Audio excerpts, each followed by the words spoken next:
Vi bliver tykkere og tykkere, ryger for meget og bevæger os for lidt. Det er situationen her i landet anno 2016.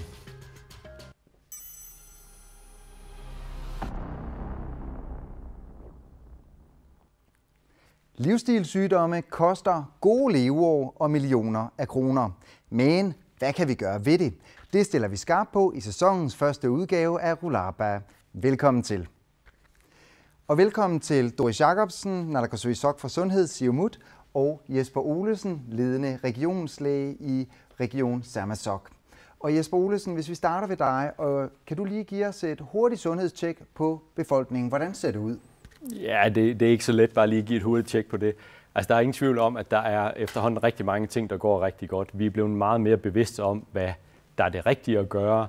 Altså, at vi ved godt, hvad vi skal spise, og at vi skal være fysisk aktive. Men der er stadigvæk nogle udfordringer, fordi selvom vi ved det, så laver vi nogle forkerte valg. Godt. Vi tager lige et kig på den generelle overvægt. Og her kan vi se, at i 1993, der var 70% af os normalvægtige. Der kommer de. Og i dag, eller de seneste tal i 2014, er det faldet til, at 40%, 4 ud af 10 af os, nu er normalvægtige. Altså det er et markant fald i gruppen af normalvægtige. Og som vi skal se nu, så er det blandt andet gruppen af svært overvægtige, der er steget markant.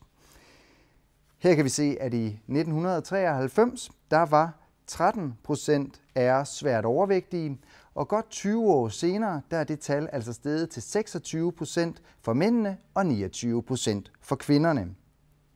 Og hvis vi så ovenikøbet kigger på målene for livvidde, så kan vi her se, at 60% af kvinderne overskrider WHO's grænser for sundhedsskadelig overvægt. Jesper Olesen, vægten lyver ikke. Vi er blevet tungere. Hvorfor det? Altså, man kan dele op i to. Det lette svar, det er jo at sige, at vi spiser for meget, og vi bevæger os for lidt. Så bliver det noget mere kompliceret, når vi skal til at se på, hvorfor er det så blevet på den måde. Og der må vi jo sige, at der er rigtig mange forskellige faktorer, der spiller ind. En af de vigtigste er selvfølgelig, hvad er det for en adgang, vi har til mad, og det man så kan sige specielt uheldig mad, hvor det er, at der er ingen tvivl om, at vi spiser og nok endnu mere drikker for meget sukker, som er med til at gøre os overvægtige. Og det er et kæmpestort problem, som vi kan se, det starter allerede i barndommen. Oven i det må man så også sige, at så har vi jo oplevet den her luksus, der er i mindre og mindre grad at skulle bevæge os. Altså vi skal ikke kæmpe eller knokle for føden, som man skulle tidligere. Det siger jeg heller ikke, man skulle for 20 år siden, men det bliver mere og mere ekstremt. Der er flere og flere af os, der sidder bag en computerskærm, der kører på arbejde, så vi bliver mere og mere inaktive. Livet er simpelthen blevet for behageligt. Ja. Hvad kan man se i forhold til samfundstendenser? Hvad er det for nogle grupper særligt, der er udsatte for at risikere overvægt? Altså vi er alle sammen udsat. Altså, der er ingen tvivl om, at vi har jo set det. Det her det er jo ikke noget, der er specielt for os. Vi har set det i alle samfund, at der har været en udvikling, hvor det er sådan, at der har været overvægt. Og man kan sige, at i de samfund, hvor man har bevæget sig fra at skulle være meget fysisk aktiv, altså simpelthen for at overleve, og så er man inden for en kort periode bevæget sig over til, at nu er det simpelthen et andet setup. Nu kan vi klare os, fordi det bliver mere intellektuelt, det arbejde, vi laver, så vi bruger mindre og mindre energi på at samle mad, eller hvad det er, der skal til, så har der været en luksus i at kunne sige det her med, at jeg behøver ikke bevæge mig. Og så tager det noget tid at vende sig til, at nu skal vi faktisk til at bevæge os for at overleve. Og det er det, vi skal til at øve os i. Og der kan man sige, vil der altid være en opdeling i samfundet, hvor man så også vil se, at dem, der er trendsetter, eller dem, der har overskud, jamen de er begyndt at træne og gøre rigtig mange af de rigtige ting, der skal til. Og der har vi så en del af samfundet, hvor det ikke helt har haft den samme effekt.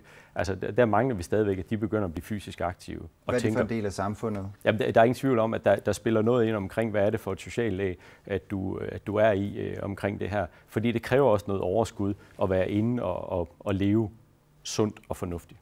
Hvad hvis vi ser, altså der er jo mange ting, når vi kigger på, hvor der er forskel på by og bygd.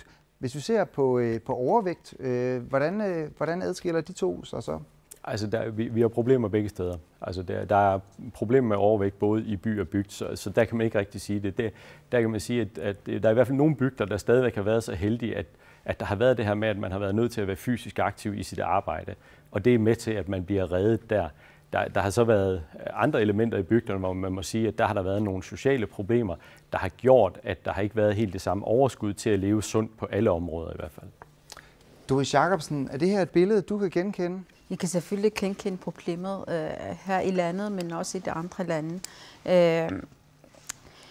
Også fordi, at vi kører for meget i stedet for at gå, og så bruger vi for meget mobiler, og børnene, også børnene, elektronikken. Derfor har vi brug for en ekstra indsats. Hvad er det for, hvad vil du gøre? Du er jo naalakkersuisoq for området. Ja, jamen Departement for Sundhed har jo forskellige initiativer efter den Inuit Ataqatigiit. For eksempel, vi har jo lige haft folkesundhedskonference i efterår sidste år, og vi har lavet en hensigtserklæring med borgmestrene, at vi vil gerne have en time, en time skemalagt i skolen, altså motion. Hvor ofte? Ja, efter Inuit Ataqatigiits anbefaling, så er det anbefaler, at vi skal bevæge os mindst en time om dagen. For eksempel, vi vil også bruge det der vikartimer til motion, i stedet for at kigge på video eller et eller andet. Men så har vi også lavet et idékatalog, som indeholder fysisk aktivitet i skolen også og arbejde. Inuit Ataqatigiits formål er jo også indtil 2019 for eksempel konkurrencer med hensyn til, eller i skolen og så i arbejdspladserne. Det har vi også gjort. Altså formålet er jo at sundere børn og unge, men også at vi skal forebygge misbrug, og så at alle skal have mulighed. Men når du nu står her som naalakkersuisoq for et område, hvor det kan godt være, det er nogle tendenser mange steder, men virkeligheden er jo, som tallene viser, at over de sidste 20 år er der kommet dobbelt så mange svært overvægtige. Hvad er det, der ikke er gået, hvad er det, der er gået galt? Altså undersøgelserne viser jo, at veluddannede, især mænd, er mere overvægtige end ufaglærte. Det er også interessant, også fordi veluddannede sidder måske mere end ufaglærte. Men kvinderne er jo mere overvægtige end mænd. Og så er det også meget interessant at se, undersøgelserne viser jo også, at børnene spiser mindre slik og sodavand osv. End før. Det er et godt tegn, og det skal vi blive ved med at lave kampagner om det. For eksempel vores departement har lavet kampagne i tv, KREP, hvad var det, den hed? Som blev vist sidste år, og den kan man stadigvæk se på berik.gl. Ja. Hvor vigtigt er det her problem for dig med, at vi bliver tykkere og tykkere?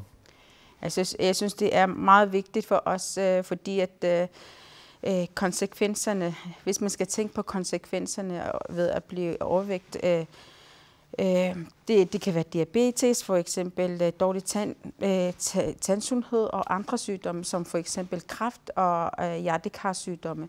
Og de medfølger også selvfølgelig belastning for sundhedsvæsenet, og ja, så det er meget alvorligt. Der følger en masse følgesygdomme med, og vi bliver ældre, men vi bliver også tykkere og mere usunde. Hvad kommer det til at betyde for sundhedsvæsenet, du sidder i? Hvad kommer det til at betyde? Altså, vi må håbe, at vi får ændret noget på det, fordi at hvis tendensen den bare fortsætter, så bliver det her et kæmpestort problem.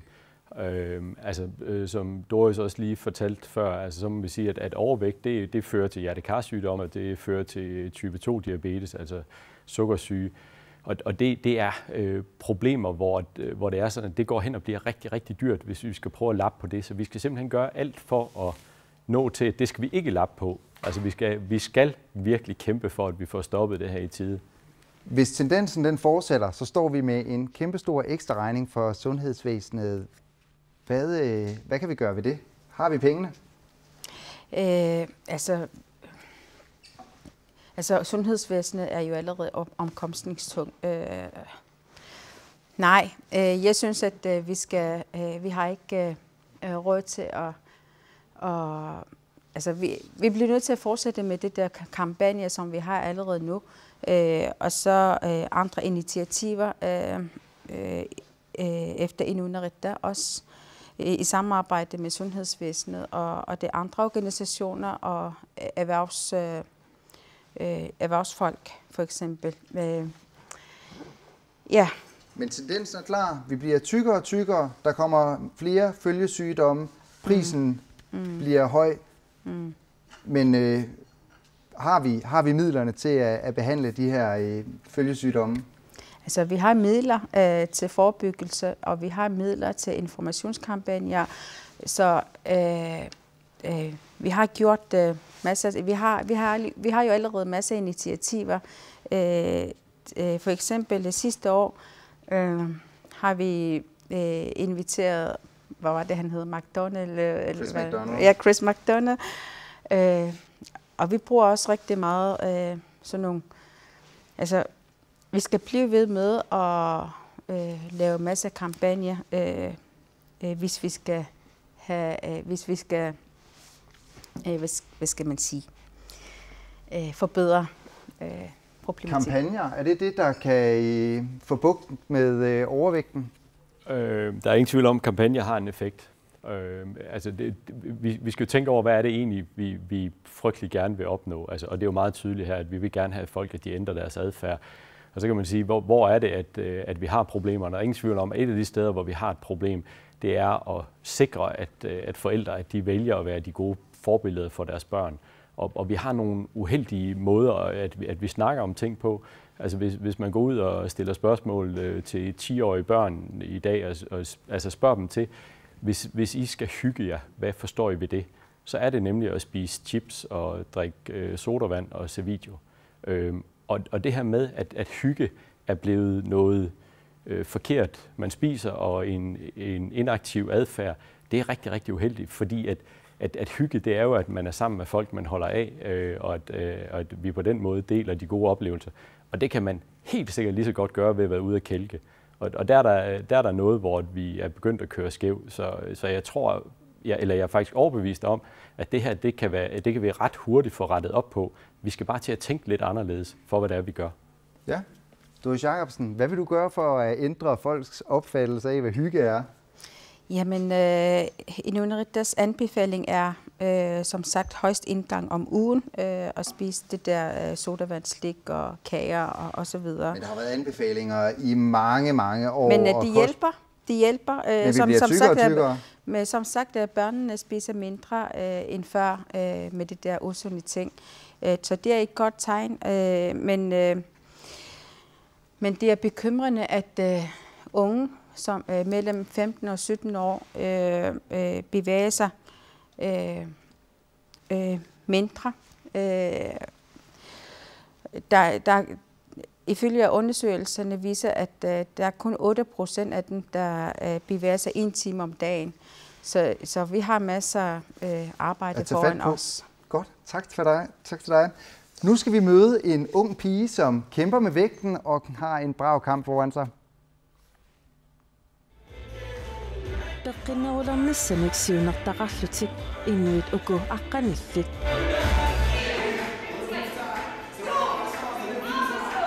Suliniummut tassa inuunerinnerularnissamut peqqillaraanimut peqataaput.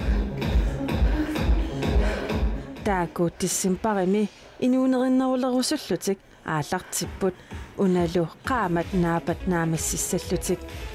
Taakunungalu ilaavorsuatuunik ukiulik Teresa Simonsen. Ilitsoqqussarivara meaqatinningaani anginerilling pualanerillinga. Ja. Pualavallaalerneranut peqqutaavoq meeraanermit nerivallaartarneq. Toqqissisimaannariakku nammin tuppallersarlinga aliasikkaangamaluun ilaarnerina.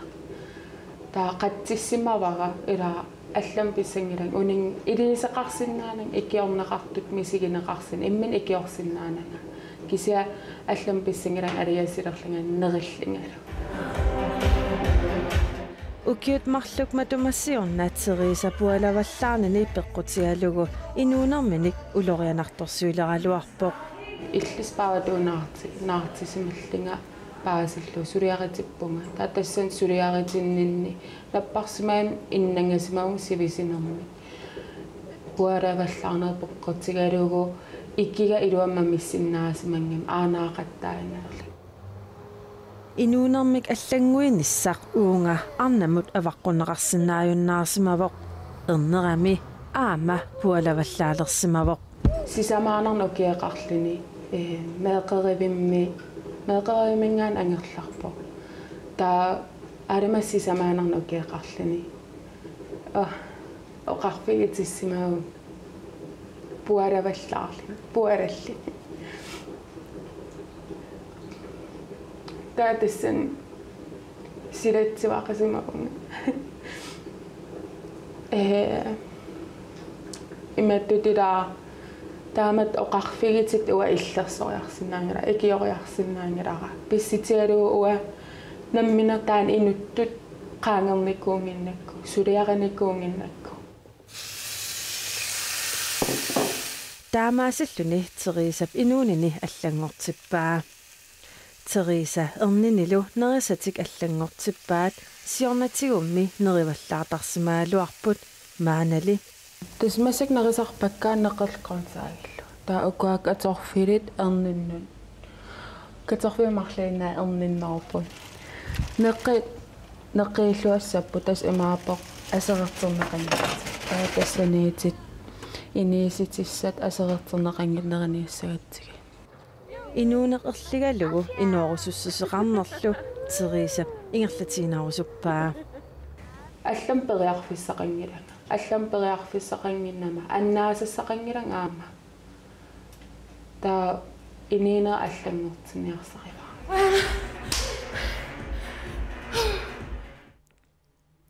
Velkommen til dig, Teresa Simonsen. Som vi kan se her, så er du i fuld gang med at lægge dit liv om. Hvad fik dig til det? Det først og fremmest, men på grund af, at jeg blev tungere, så blev min kropskunde meget begrænset. Jeg fik også symptomer, som at have ondt i knæene, fik fedtlever for eksempel. Og det er kun i starten. Ja. Ja. Hvad var den udløsende faktor, der fik dig til at sige, nu er det nu? Det var, at jeg... hvis jeg ikke gjorde noget nu, og at den fedtlever, jeg har, så hvis jeg ikke gør noget nu, om 10 år, så har jeg et skrumpelever. Det vil sige, at man skal erstatte mit lever, hvis jeg skal leve videre. Ja. Allerede som barn, der fik du en del søde sager. Hvordan foregik det? Min familie er en traditionel grønlandsk familie. Det vil sige, at man den måde jeg var kæledækken. Det vil sige, den måde man gav kærlighed på, det var, at man gav søde sager, eller det jeg kunne lide. Ja, det har været kærlig min. Hvad tænker du om det i dag? Jeg vil ønske, at det var bedre. Det var kærligt ment, men lige nu, her og nu, så ved jeg jo, det er bedre. Så ved jeg bedre.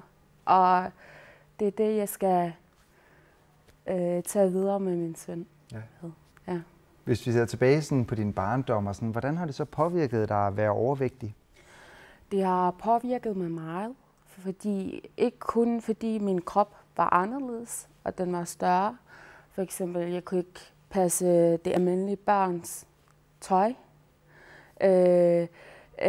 Og med hensyn til psykisk, så det er også meget, så foregik der også meget mobning, for eksempel.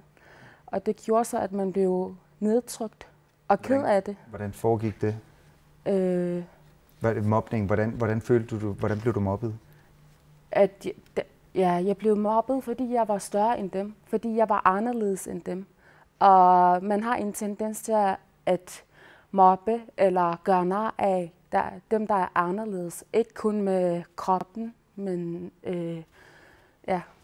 Hvor meget tror du det psykiske fyldt i forhold til din overvægt? Det fyldte meget, rigtig meget, fordi det begyndte et ond cirkel. Det vil sige, hver gang jeg var nedtrykt, så spiste jeg. Jeg trøstede mig selv, fordi det var det eneste måde, jeg gav mig selv et kærlighed på, som jeg har lært det. Ja. Ja. Hvorfor tror du, det var så svært for dig, ligesom at sige, nu går jeg ud og dyrker noget sport og stopper med at spise slik? Fordi hver gang man prøvede, så bliver man mobbet og sat tilbage til det i starten. Ikke? Så du var usikker og følte dig usikker? Ja. Du har så siden også været som du har selv været indlagt på hospitalet, hvor at du blev opereret, og det fik nogle komplikationer bagefter, som gjorde, at du blev ret syg. Hvordan påvirkede det dine tanker? Ikke ret syg, men mit indlæggelse blev forlænget, fordi mit ar kunne ikke hele som normalt. Og det gjorde så, at jeg blev rigtig vred på mig selv, fordi jeg havde chancen for at ændre mig selv, mit krop, og blive sundere. Og den tog jeg ikke. Og her lagde jeg helt hjælpeløs og kunne ikke gøre noget. Og blev så vred på mig selv, fordi jeg havde chancen, men den tog jeg ikke. Men det prøver du så nu? Ja. Hvordan går det for dig i dag? Det går rigtig godt. Jeg har mere livsglæde, og jeg har mere gårdbådmod. Ja. Godt. Jesper Olesen, hvor normalt oplever du det er, at børn de får slik som kærlighed her? Det ser vi desværre. Altså, der er ingen tvivl om, at der er rigtig, rigtig meget kærlighed i vores samfund til børn. Desværre er der også den her type af misforstået kærlighed, hvor det kommer til udtryk ved, at man giver børn det, de gerne vil have, fordi de godt kan lide det, men det er ikke godt for dem. Hvad skulle de have i stedet? De skal have rigtig kærlighed, at man er ude at kælke med dem, ude at gå tur med dem, at man snakker med dem, at man interesserer sig for det, de interesserer sig for. Om det så er at sidde og lege med Lego-klodser eller hvad det er også helt okay. Altså det er samværet, og ikke det, at man skal være sammen om at spise chips eller slik. Nu har du jo selv en søn også. Hvordan har det påvirket din valg? Det har påvirket mig meget. Det er mest på grund af ham, jeg gør det her. Selvfølgelig er det også på grund af mig selv. Men at man har et ansvar for at gøre tingene bedre, end ens forældre gjorde, var det, der gjorde, at jeg er i gang med det her. Nu vender vi blikket mod bevægelse.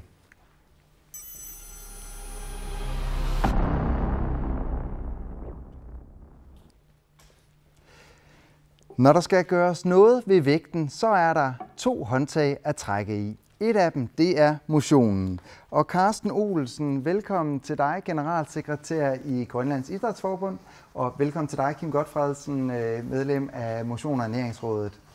Carsten Olsen, hvor gode er vi til at bevæge os? Jamen, jeg tror generelt, så er vi ganske okay til at bevæge os. Vi ser jo, at i vores organisation, Grønlands Idrætsforbund, som jo er rimelig stor med mange medlemmer, at der er masser af aktivitet derude i klubber og lignende. Så vi er vel ganske okay til at bevæge os. Ja. Og hvad er din oplevelse, Kim Gotfredsen? Ja, men altså det er meget flot, at Carsten han siger de flotte ord, men altså, når vi kommer til de unge mennesker, som vi arbejder med til dagligt, så er vi i nulpunktet for de rigtig mange unge mennesker, som ikke til dagligt dyrker idræt. Så de har en lang sejtræk foran, og vi ser desværre en tendens, at mange af de unge, vi har, næsten ikke kan finde ud af at gå ud i fjeldet, og ikke rigtig har lyst til at engagere sig mere for idræt. Du arbejder jo også med unge mennesker igennem Team Yasimi. Hvad er det for nogle unge mennesker, I modtager der? Jo, men altså de fleste har jo haft nogle specielle sociale vilkår, og derfor har en meget naturligt ikke har den naturlige tilgang til idræt, og det er meget, meget svært for dem at finde ud af, hvordan man forholder sig til idræt generelt. Så det er ikke så godt. Nej, Jesper Olesen, du har også en del med bevægelse at gøre. Hvad er det, du oplever? Jamen, altså, jeg oplever, at der er jo heldigvis ekstremt mange gode tilbud i vores samfund. Og man kan sige, at et af de tilbud, vi desværre glemmer at bruge, det er, at vi har den fantastiske natur, som vi har. Altså, det er meget, meget få steder i verden, hvor man kan kælke 5 måneder om året, eller måske endda 6 måneder om året, hvis der kommer sne. Det er jo en forudsætning. Men altså, så på den måde, så må vi sige, det har vi i hvert fald været for dårlige til, som Kim også siger, at bruge naturen og bare sørge for at komme ud. For der er så mange oplevelser derude, og der er så meget fysisk aktivitet, og at man kan være sammen med venner og familie.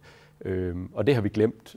Også måske lidt i den her ånd med, at man tror, at fysisk aktivitet, det er noget, man gør i fitnesscenter, eller når man ser badminton eller håndbold. Det er det ikke.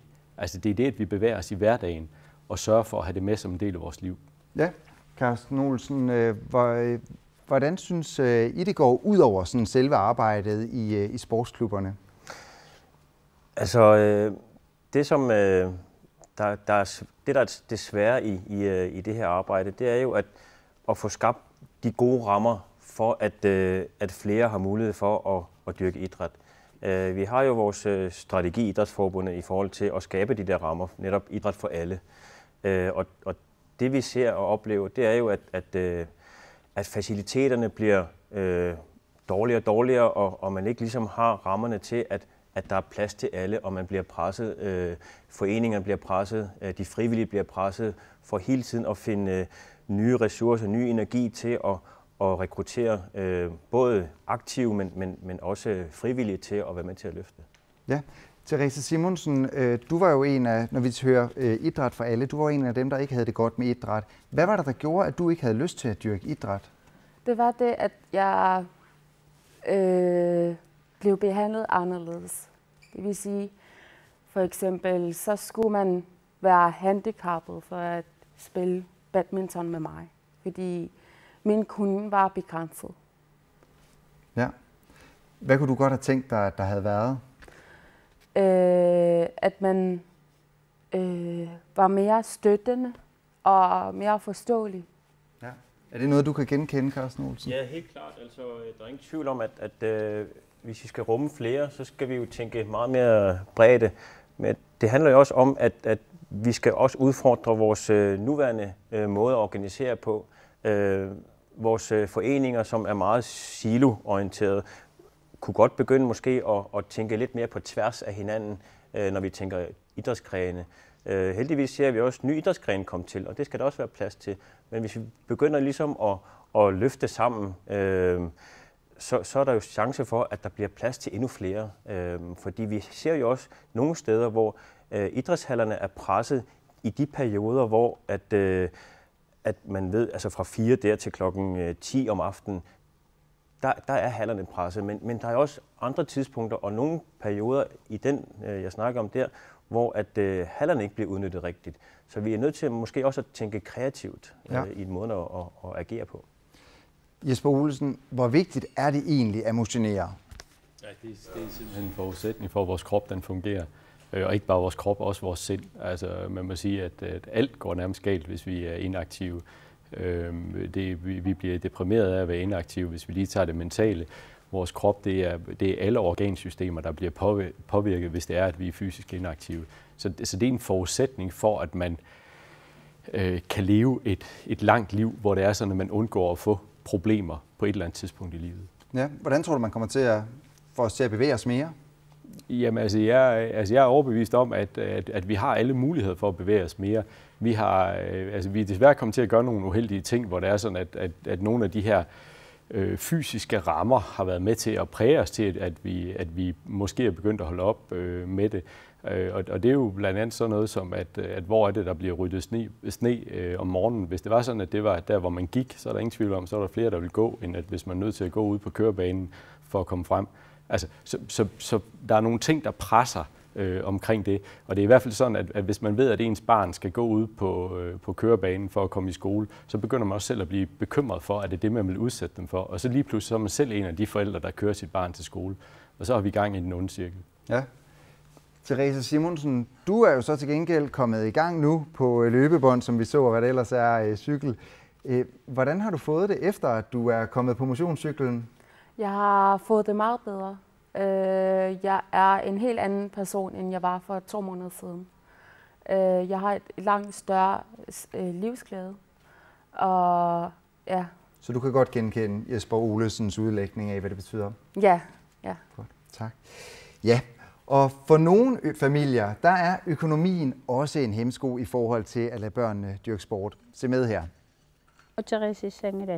Ananaquna meeqalutisamanut kisimiituuvoq meeqai marlunniit aqqanaq marlunnut ukiuqarput naiyani meeqalimi timersortikkusuttaqaluarpai tamannali sinnattuinnaavoq timersuutisan akissaqangina meeqak timersorusuttarpu pingas taakuat angailli Seria Andreasin toqorsaasatut ilinniarsimasuuvoq maanalu meeqeriummi innerilani pisertap tullersortaatut sulilluni qaamammut iningaasarsigaangami kiligassat tamaasa akilererlugit 3000 koronit missaat inuutsissanut allanullu atuassaai kisangoruttarput арсаарнам соқутигисаллит орнигутсиккусуккалуарпакка скуусақангиннам илаагусунгиллаат қарлеерасақангиннам илаагусунгиллаат тамак тамаасоорлассерсуутигалуи иллилуан атернеқарсинаасит атерсин бисинесиннаангиннакки илаан қиасунгунартақа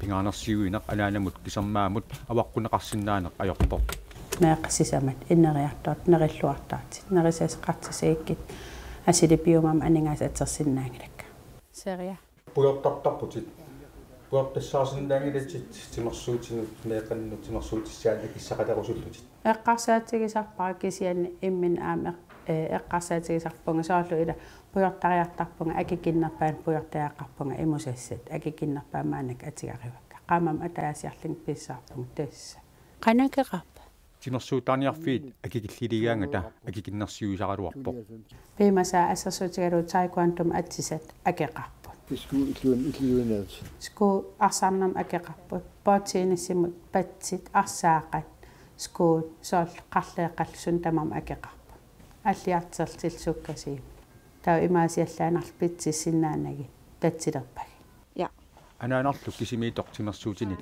акикиннерсиуигалуарами илуатситсинани тимерсуутааниарфимми аниинартаajaqarpoq уяртуйуанаавиппун акикиннерпаани кисианни аама киллилеруйуссууп эққарсаатигалу анаанат кисимиитууллун инистис эққарсаатигиаани.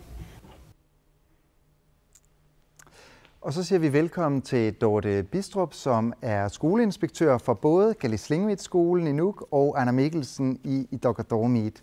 Og vi siger også velkommen til Naalakkersuisok for uddannelse, Nivi Olsen, Demokraterne.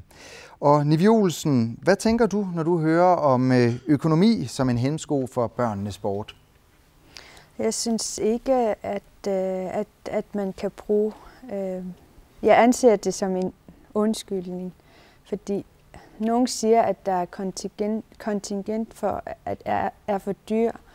Og mange gange så tænker jeg, at 100 kroner om året, det er det, vi betaler for vores børn, at de kan kunne benytte en stor hal.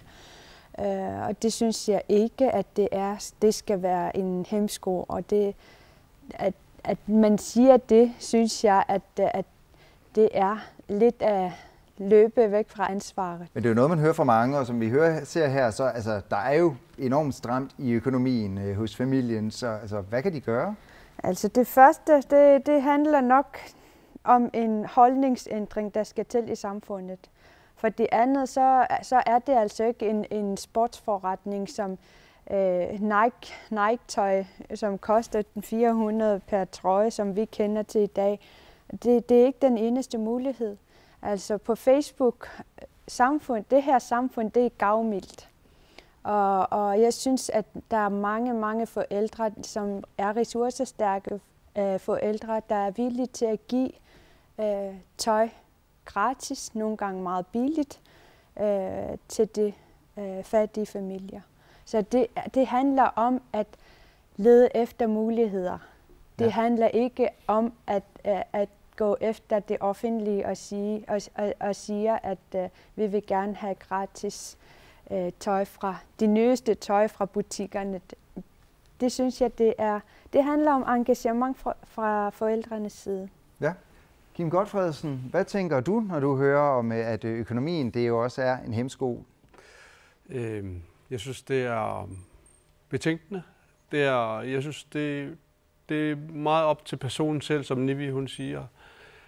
Vi har et godt eksempel med vores fodboldklub, hvor forældre har mulighed for at lege trøjer, hvor forældre har mulighed for at få slet ikke betalt kontingent, hvor forældre har mulighed for at få den fornødne støtte for at måske få et par sko til ens søn.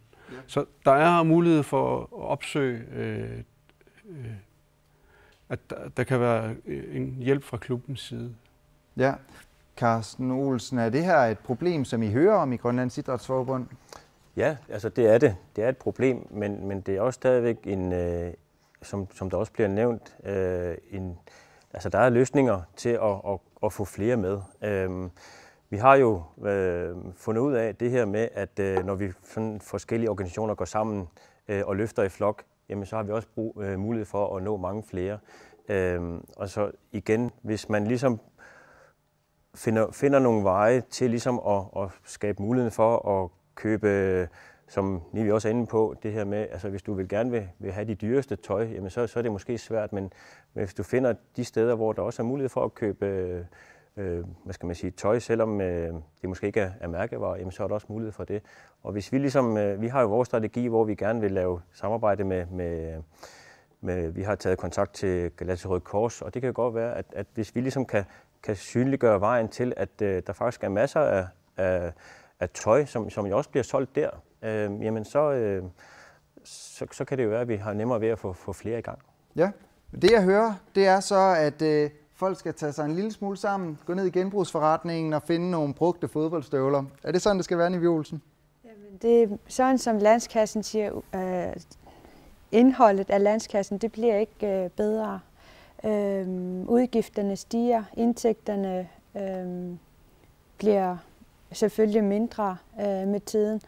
Og der tænker jeg, at vi bliver nødt til at tænke lidt anderledes.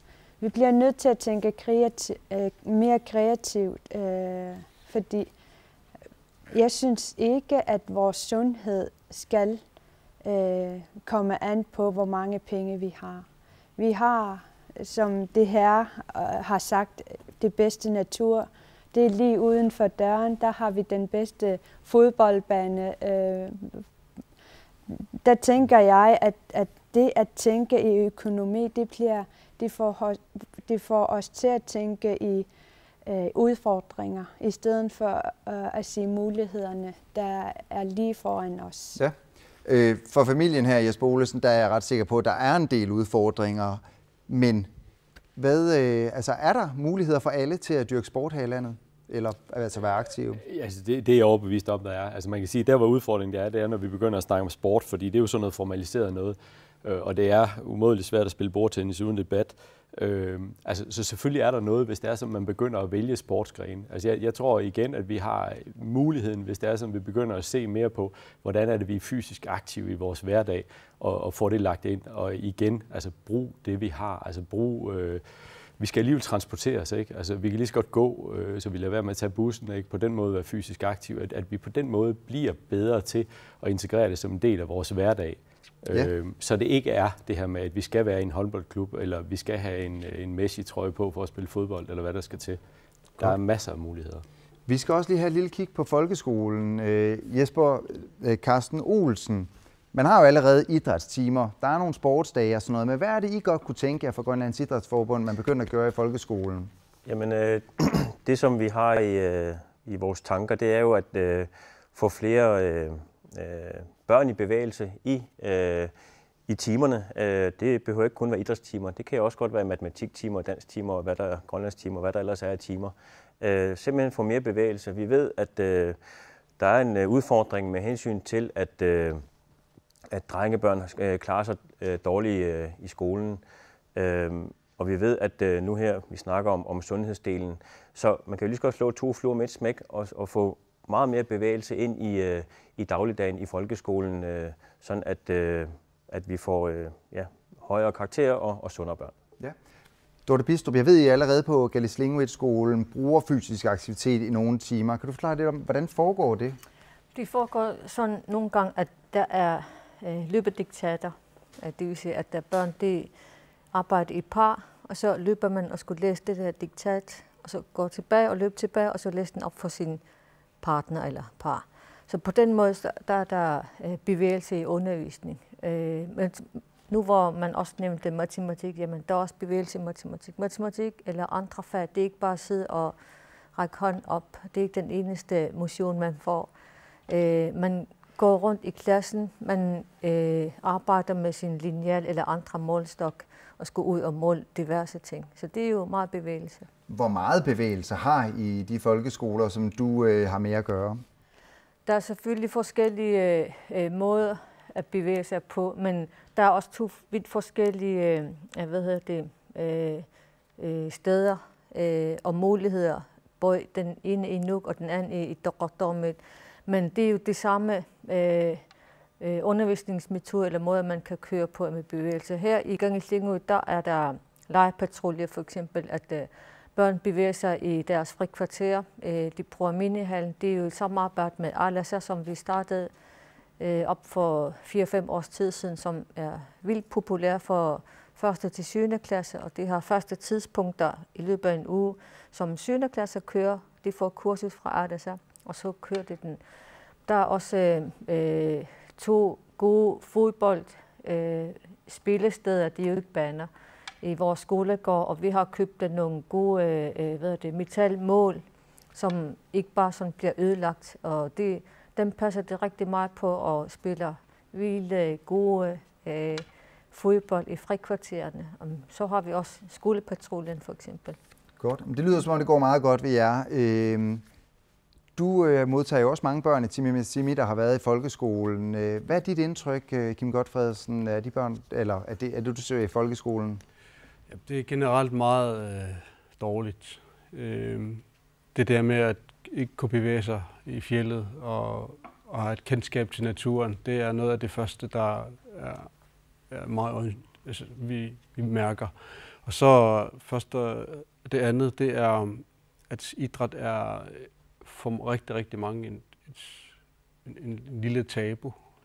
Mange har tabt ved idrætstimerne. Mange har haft dårlige oplevelser ved idrætstimerne. Vi nævnte lige her i baglokalet omkring, hvor vigtigt det er, at der er en idrætsmand, det vil sige en idrætslærer, en rigtig idrætslærer på en idrætstime. Det vil være rigtig god tiltag, der kunne måske være med muligheder, måske i samarbejde med Grønlands Idrætsforbund. Ja. Carsten Olsen, hvad tror du, at der skal til for, at skolerne de kan højne aktivitetsniveauet og gøre det endnu mere aktivt? Jamen, jeg tror igen holdningsændring, at man ligesom bliver bevidst om de muligheder, der er i bevægelse og idrætstimer og hvad der ellers måtte være. Fordi det er jo rigtigt, at hvis man kunne få tilført noget mere kompetence i folkeskolerne i forhold til det at være bevidst om de muligheder, der er med idrætten. Vi ved jo også, altså vi har jo rigtig mange frivillige, der gør et kæmpe stykke arbejde hver eneste dag året rundt, og som vi næsten ikke kan takke nok. Dem kan man jo også trække på i forhold til at få dem ind en gang imellem. Det kunne være en dag, det kunne være en uge, eller hvad det nu måtte være.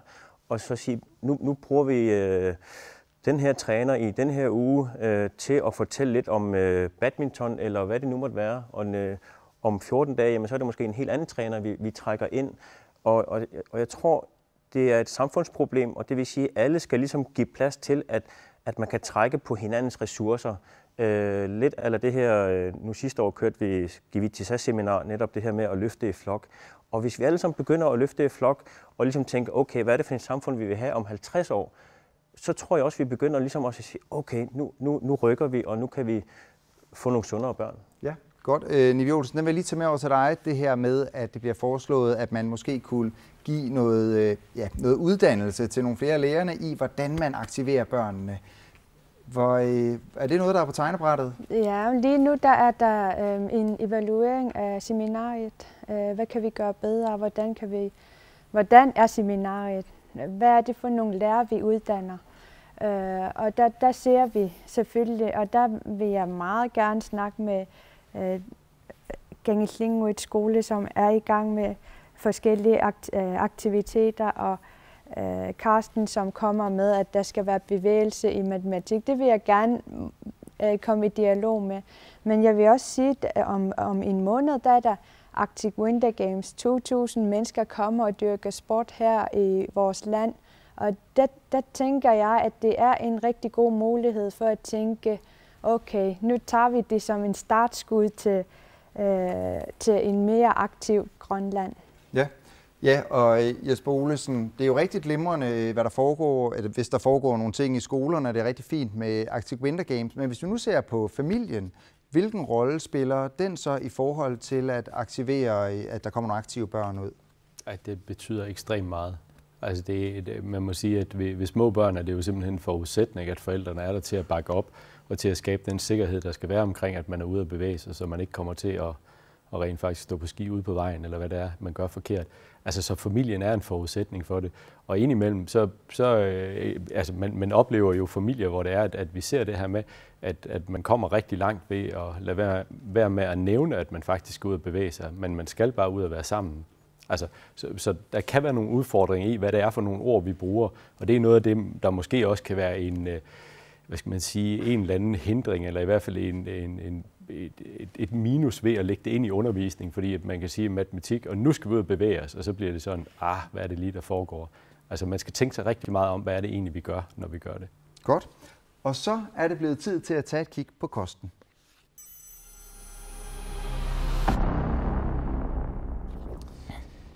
Godt.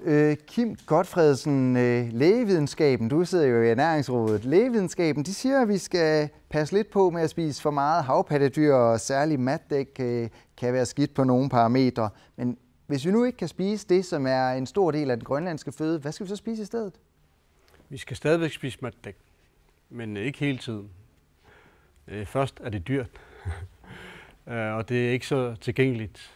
Selvfølgelig kan vi købe det i Brugsen og alle andre butikker, men der er nogle anbefalinger fra eksperter, at det nok er en god idé at lade være med at spise for meget matdæk.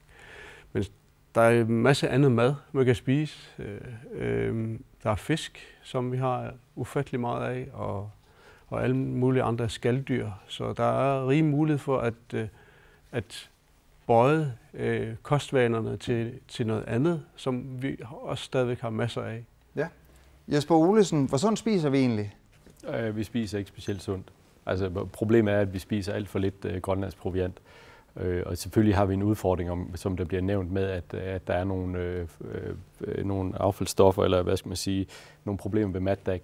Men altså netop, vi har verdens bedste råvarer i det her land, og vi skal sørge for at spise det. Og så skal vi tænke lidt over, hvem er os, der skal spise havpattedyr.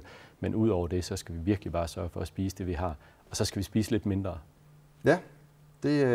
Hvad er det for nogle ting sådan, udefra? Altså, hvad er det, vi skal hvis vi ser på bygderne? Hvad er det for nogle ting, der fylder maverne rundt omkring i bygderne? Jamen jeg tror ikke, bygderne er specielt meget anderledes, end de er her i byerne. Altså det, der er problemet, det er stadigvæk, at vi får ekstremt meget sukker igennem det, vi drikker. Og det er uheldigt. Altså simpelthen, at vi drikker sodavand, at vi drikker saftevand med sukker i. Og det gør, at vi får en masse energi, som vi nærmest ikke opdager, at vi har fået. Hvis vi spiser det, så får vi i hvert fald en anden grad af mæthedsfølelse. Men det får vi ikke på samme måde, når vi drikker det. Ja, så er der børnene. Hvordan er deres kost generelt? Jamen, den er lige så dårlig, som forældrenes vaner er. Altså, så de påvirker af forældre. Og de ser nogle mønstre. Altså, vi talte om det lidt tidligere, det her med, hvordan er det, vi hygger os, ikke?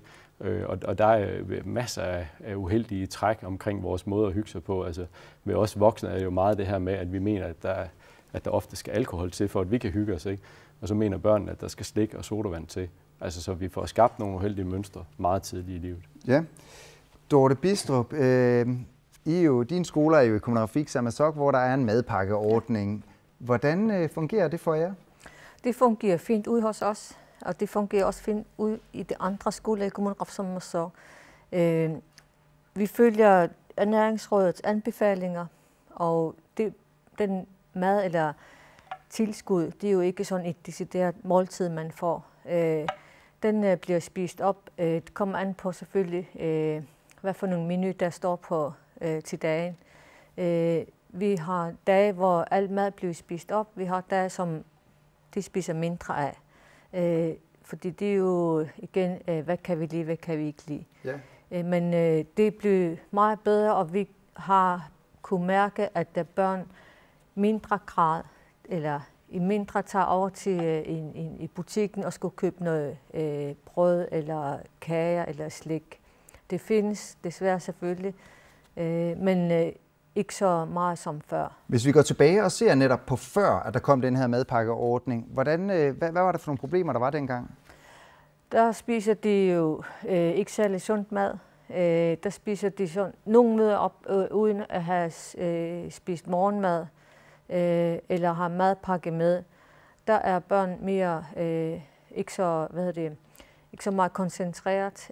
De er urolige, fordi de tænker på deres sult eller maden. Så deres koncentration er meget bedre i dag end forhold til før. Ja, noget andet, det var, at tidligere og nogle steder, der var der en del, og er stadig en del sodavand i skolerne. Hvad gør det for en lille purk at drikke en sodavand og sætte sig ind i matematiktimen? Jamen, der er ikke tvivl om, at det giver jo der er en grad af belønning i det, altså at man får den her tilfredsstillelse ved det.